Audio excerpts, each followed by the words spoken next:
Hello, hello. Sorry, I'm a bit late today. Had some issues with the webcam, but we're back up. We're back online. Let me go ahead and just pull this up and just figure out where we stopped off last time. Sorry about this. Don't have anybody just yet, so got a minute to get you guys there ready to get started.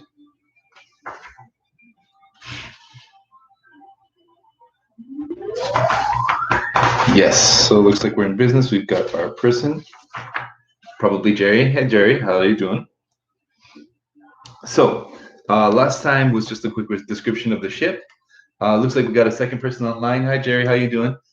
Second person, if you want to just jump in, say hi. Remember, that's what we're here for. I'd like to hear how you guys are doing. Whatever you like. So, we are on chapter 10, 14.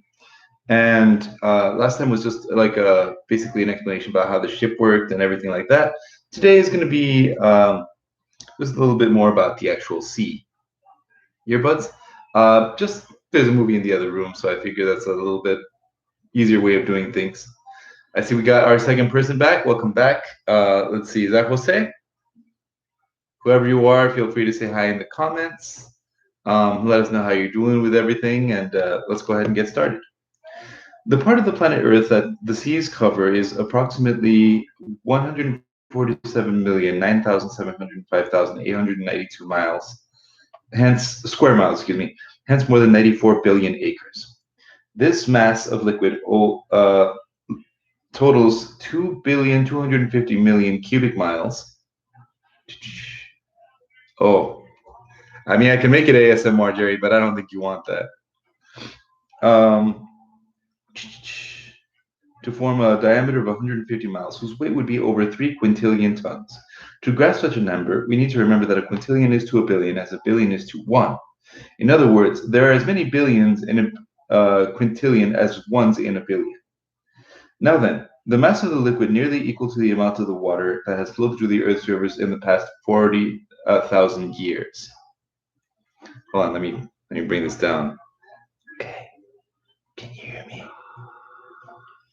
Okay.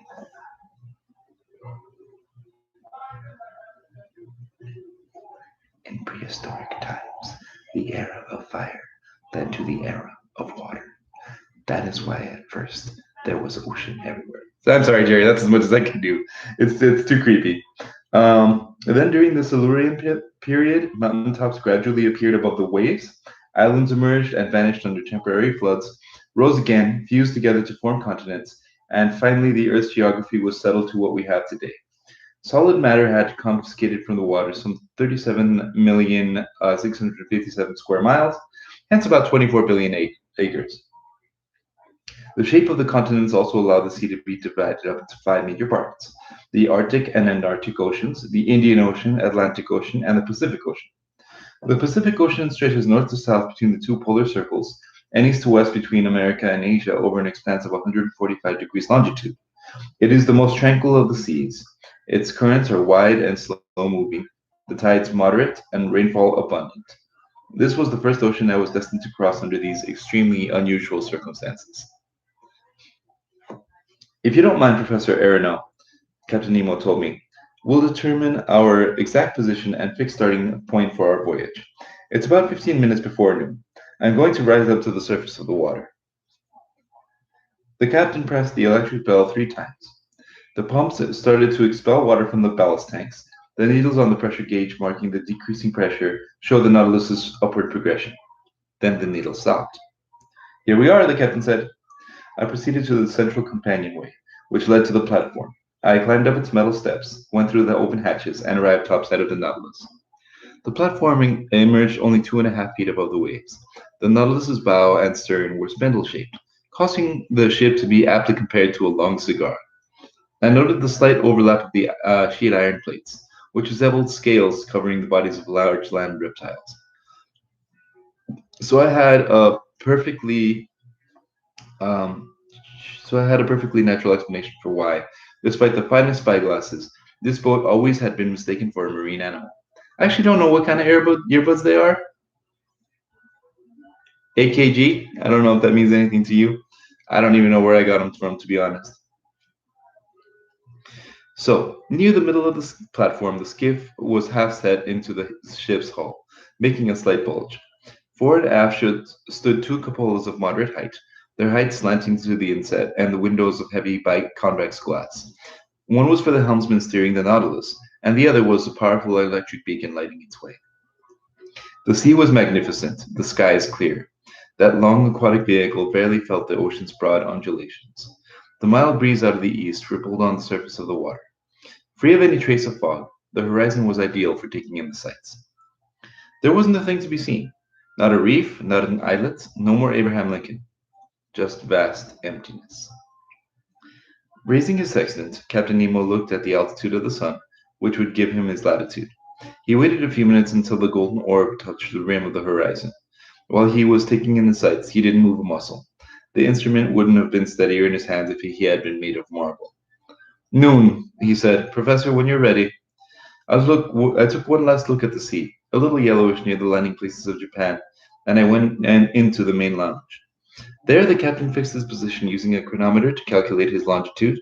Then he double-checked it against his previous readings of hour angles.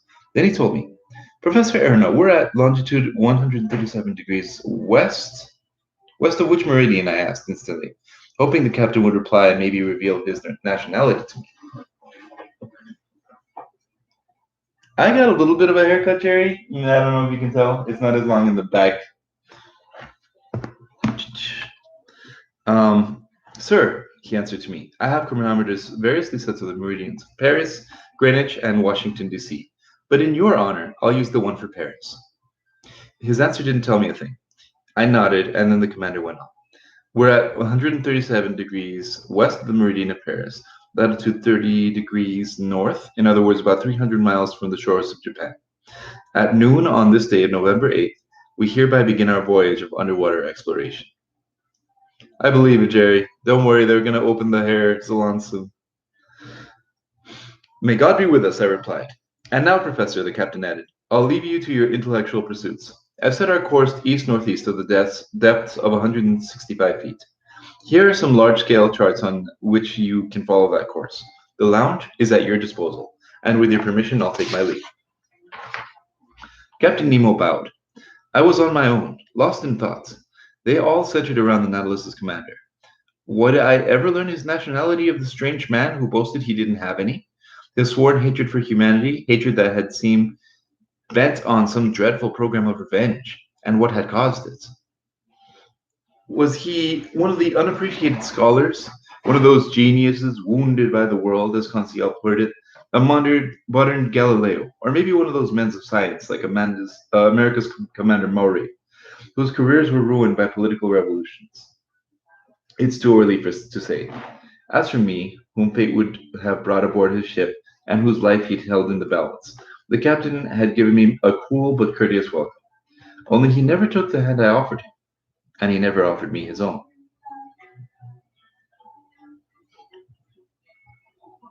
Yeah, that's true. I see we got 3 people in the chat now. Please drop by, say hi. Don't leave Jerry all alone. Let me know how you're doing. Let me know what you had for lunch today. Remember, this is for you guys. All right. For a whole hour, I was deep in these musings, trying to probe this mystery that had so intrigued me. Then my eyes focused on the huge world map on the table, and I put my finger on the exact spot where our just determined longitude and latitude had dissected. Whatever, Jerry. Come on, you gotta say hi. I bet one of them is Franco. I don't know who the other one is, but like I said, chat box is right there. Feel free to say hi. Like the land masses, the sea has its rivers. These are special currents that can be identified by the temperature and color. The most remarkable one is known as the Gulf Stream. Science has determined the global paths of 5 chief currents, one in the North Atlantic, the second in the South Atlantic, a third in the North Pacific, and a fourth in the South Pacific. A fifth around the Indian Ocean. It is even likely that a sixth current had existed in the northern Indian Ocean, where the Caspian and the Aral seas join with certain large Asian lakes to make one uniform expanse of water. Zeus! Hey, I miss you. How are you doing? Just for the fun of it, type in what you had for lunch, just so I can have something to talk about.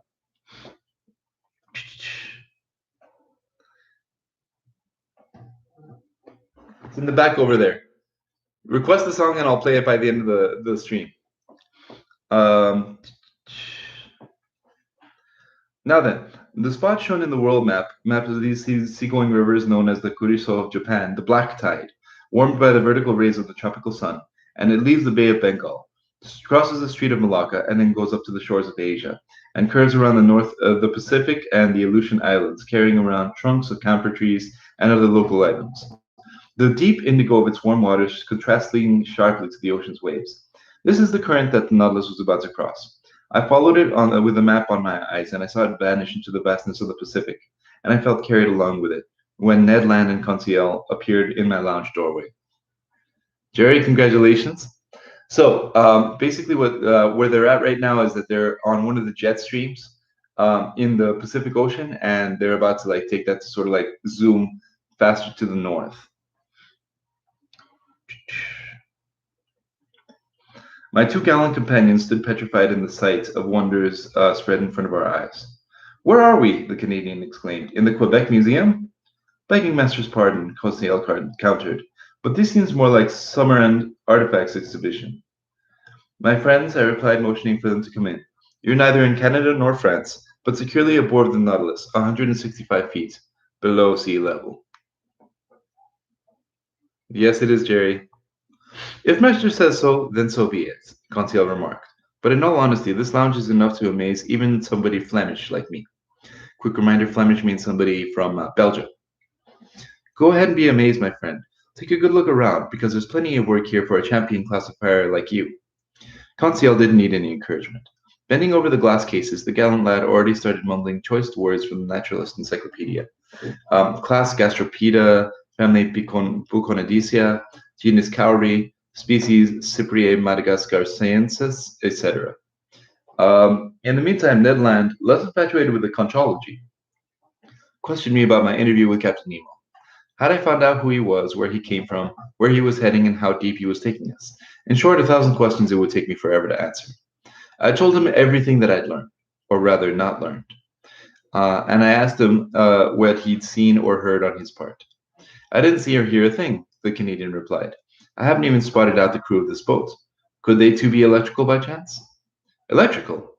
I swear I'm half tempted to believe it. But back to you, Professor Aronow, Ned Land said, still hanging on his old ideas. Can you tell me how many men are on board?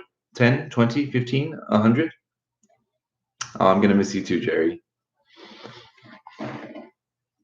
I can't answer that, Mr. Land, and trust me on this. For the time being, get rid of those notions of taking over while on the Nautilus or escaping it. This boat is a masterpiece of modern technology, and I would hate to have missed it.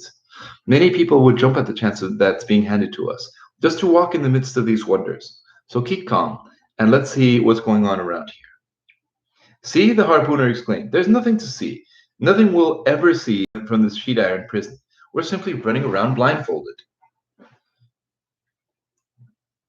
Ned Land was just saying these last words when we were suddenly plunged into darkness, total darkness.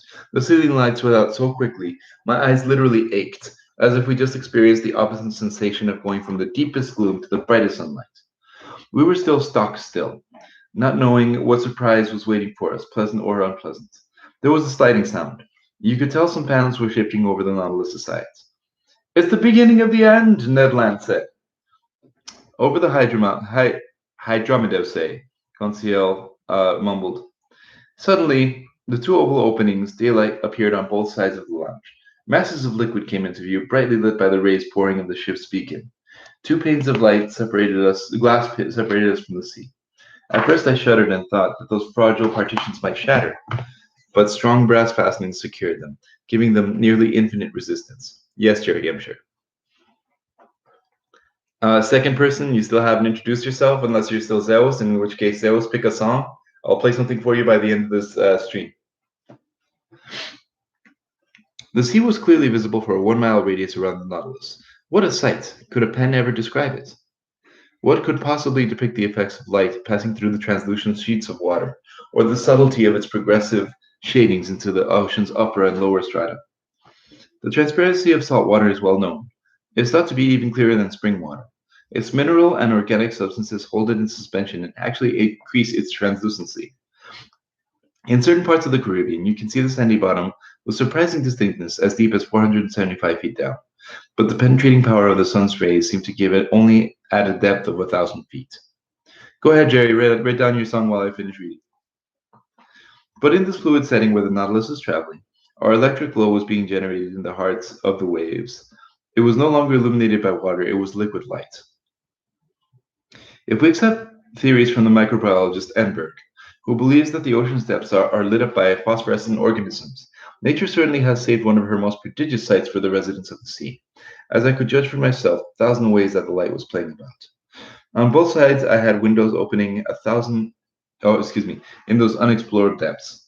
The darkness of the lounge made the light outside seem even brighter, and we looked through that clear glass as if it was the window of an enormous um, aquarium. The Nautilus didn't seem to be moving. This was due to our lack of landmarks, but streaks of water parted by the ship's spur sometimes shot past our eyes with extraordinary speed. In sheer wonderment, we leaned out our elbows in front of those display windows, and stunned silence remained unbroken until Conseil said, "You wanted to see something, Ned, my friend. Well, now you can feast your eyes." "Fascinating," the Canadian put in, forgetting his temper tantrums and getaway schemes, giving into this irresistible allure. "It's worth coming as far as we have just to see a sight like this." "Ah," I exclaimed, "I understand the captain's way of life. He has found himself a separate world and saves its most amazing wonders just for him." Excuse me. "But where are the fish?" the Canadian pointed out. "I don't see any fish." "Why do you care, Ned, my friend?" Conseil replied. "Since you have so little knowledge of them." "Me? I'm a fisherman," Ned Land exclaimed.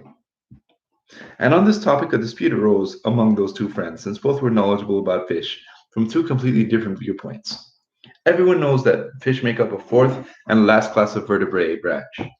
They have been aptly defined as cold-blooded vertebrates that live with double circulatory system, breathing through gills, and built to live underwater.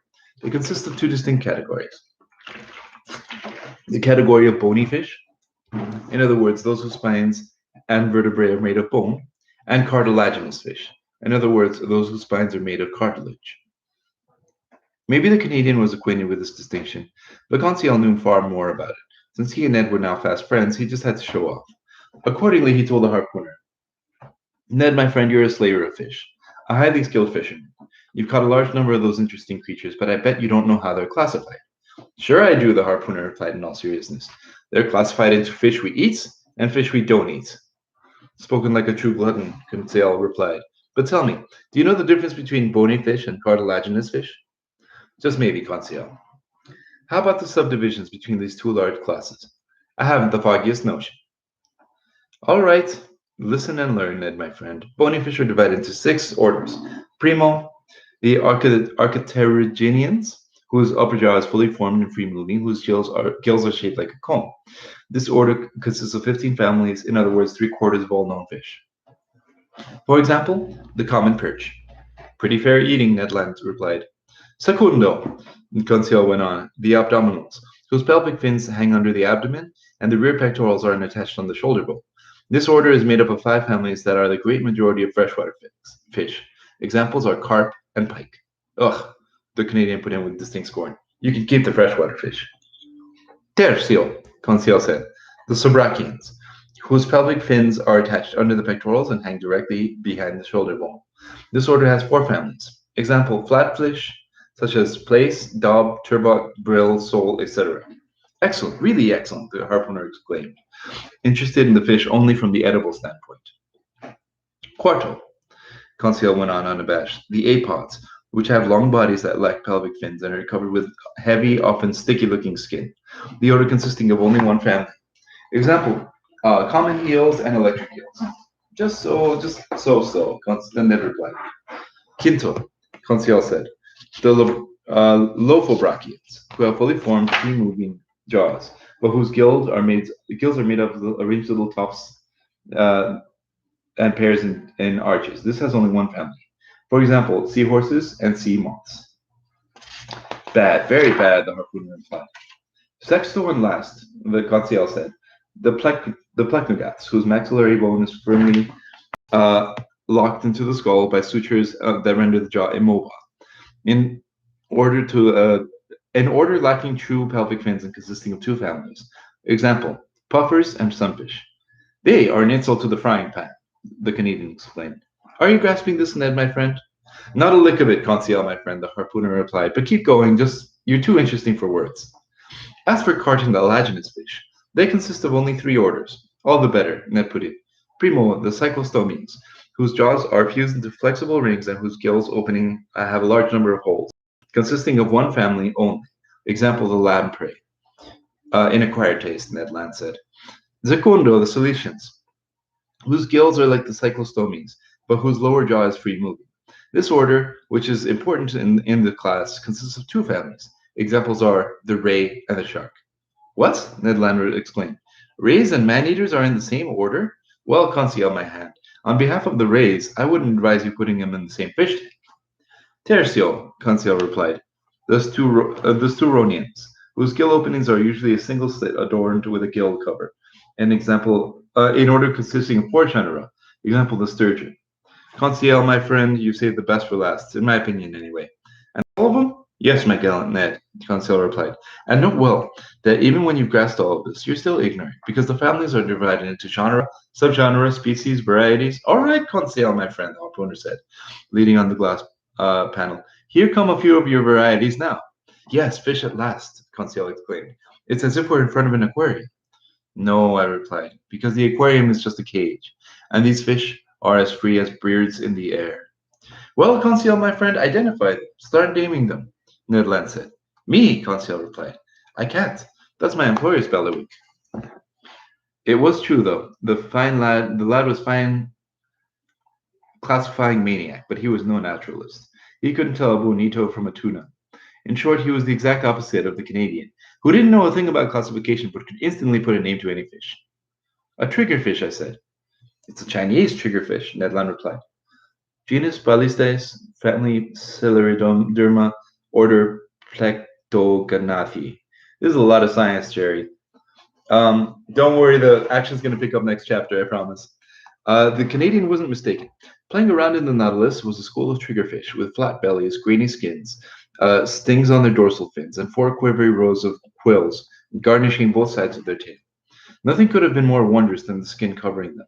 Gray above, white underneath, with spots of gold that sparkled in the dark eddies above the waves. Around them, rays were undulating like sheets of flapping in the wind, among which I spotted, to my delight, a Chinese ray, yellowish on the topside with delicate pink on its belly, and three stings behind it. A rare species whose very existence was doubted in the Lacepede time. Since then, its pioneering classifier of fish has seen only one in the Japanese portfolio of drawings. For 2 hours, the whole aquatic army escorted the Nautilus, in the midst of their leaping and well playing. They competed with each other in beauty, radiance, and speed. I made out some green wrasse, goatfish marked with a pair of black lines, rock gobies, and a curved caudal fins with violet spots on their white backs. Wonderful Japanese mackerel from the genus Scomber, and that had blue bodies and silver heads. The fish with fins are variously blue and yellow, red-breasted wrasse, enhanced by black stripes on their tail fin. Excuse me. Barred thick lips stylishly corseted in six waistbands. Trumpetfish that were sometimes like a yard long, and whose fleet-shaped beaks made them look like seagoing woodcocks. Japanese salamanders, 6-foot moray eels from the genus Echidna, that had keen little eyes and huge mouths with glistening teeth. Jerry, have you picked a song yet? We're almost done. You better pick one. Given such a complete collection of from the seas of Japan and China, I won't mention that every variety that passed in front of our dazzled eyes. More plentiful than birds in the air, those fish raced right up to us, no doubt attracted by the bright glow of our electric beacon. Suddenly, daylight appeared on the lounge. The sheet iron panels slid shut. The magic vision vanished. But for a good while, I kept dreaming it anyway. till the moment my eyes focused on the instruments hanging on the wall. The compass still showed our heading as east-northeast, and the pressure gauge indicated a pressure of 5 atmospheres, corresponding to 165 feet.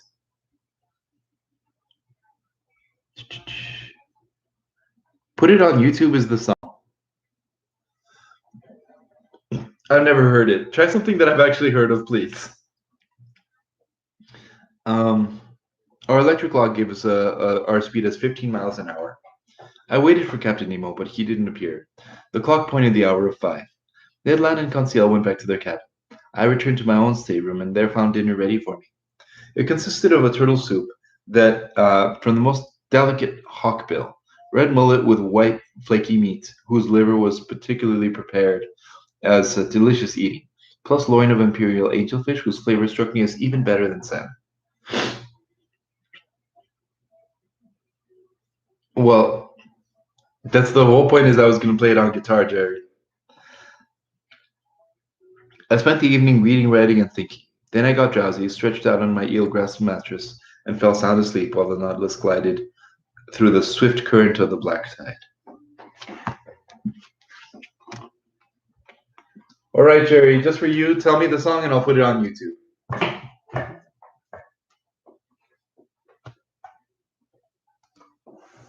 Whenever you're ready.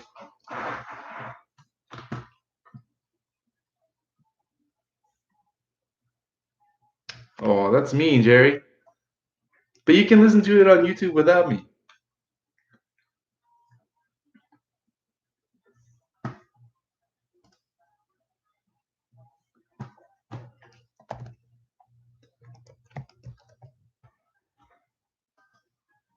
Okay. How about this? I'll put that on the background. Life is Good by who?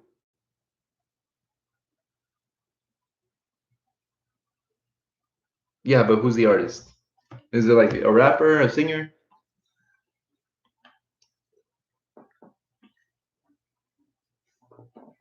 Okay, I'll tell you what. I'll put it on in the background tomorrow when I after I start reading, so that way it'll just be in the background while I read. All right, that's it for today. Thank you guys for sticking with me, and I'll see you soon. Later.